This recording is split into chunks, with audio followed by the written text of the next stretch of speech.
You can roast, bake, steam, and fry, but my next guest says the best way to eat your veggies is to smash them.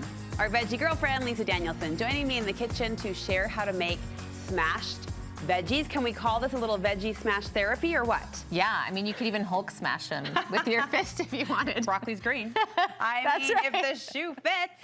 If it fits. So the end result is what, a crispier texture? Yes. So the reason people smash veggies, it's another creative way to get your veggies in. Which we're all for. Which we are all for. But it does give them a really nice flat texture to have them crisp up pretty easily, almost like a chip, depending on how you cut it. But we have a few tips. Let's jump in. Where do we start? Okay, so really, you can choose pretty much any veggie. Any veggie? Any radishes. Like, even radishes will work, So water too. content doesn't really matter? I mean, it's just going to take a little bit longer to roast. Okay. But, yeah, so you want to cut them up about the same size. What are some of your favorites to smash? Cauliflower, broccoli, sweet potatoes, Brussels sprouts are really good, and even like the little fingerling potatoes. Okay, all right, so cut them the same size. Yeah, so cut them the same size. If you don't, then they're gonna cook at different, temperatures. But here's the thing, is you want to put them in a rolling boil pot. Okay. And you're gonna want to cook them longer than you think, because we're really just tenderizing them. So that's great, yeah. Okay. So then we can just put those in, boil them, and like the amount of time does depending on what vegetable. So obviously you're gonna need to boil a carrot or a potato longer than you would cauliflower. But we're going for soft. Yeah, we really need to have them be a little bit more than fork tender. Okay.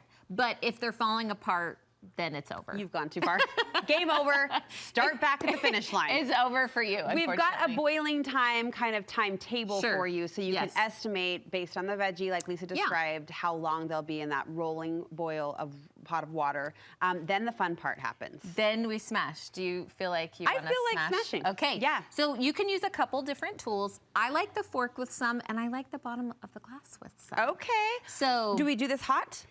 Yeah, you can do them hot. So I like to drain them, dry them a little bit, and then just go ahead and start smashing. Like so? Yeah, just a little bit less smash. A little less, sorry, I'm getting excited. Yeah. I know, it is very fun, right? Yeah, that's perfect. Did you grease this pan?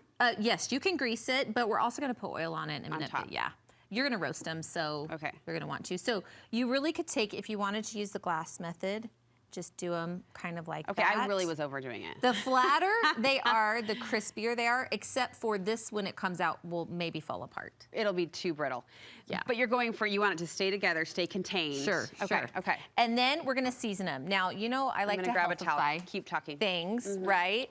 And so a lot of people will put Parmesan or, all sorts. Pesto you could do too, but I am really simple, and I just do a little bit of olive oil and then some salt and pepper, and that's it.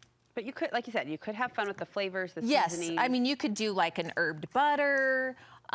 Any sort of high heat oil will work pretty well, because we're gonna roast it. Okay, we pop them in. Yeah, pop them in 15 minutes, all the same at 15 minutes. Okay. So that part is the same. And hopefully they come out looking like that. Right. Yes, so you can have them with dips. Yeah, go ahead. They're really good. They have that really nice roasted flavor that we all love, but the potatoes are really fun. The carrots are fun. This would be a great dish to add to your Thanksgiving table. I know it's vegetables. She said it. She said it. It's vegetables without, green beans and fried onions. Right. We'll just do more of this and less of that. Listen, it's really good. I like to serve it with a little bit of hummus, some tzatziki. I mean, any dip you want to make would work great for that. But people will eat vegetables if you prepare them in different and flavorful ways. Listen, lady, I'm eating. Did we say oven temp on these, on the roast? 425. 425. There is something about the texture. It's kind of nice, and the crisp. Yeah. It is nice. And I'm not even dipping here. And I'm enjoying what's going in my mouth. Okay. There it is. There it is. Lisa, thank you so much. You're welcome. Where can we get more recipes from you? Veggie Lisa on Instagram and veggielisa.com. Give her a follow. Creative and delicious ways to sneak in those veggies, which we're all trying to do more often. Thanks again, Lisa. Thank you.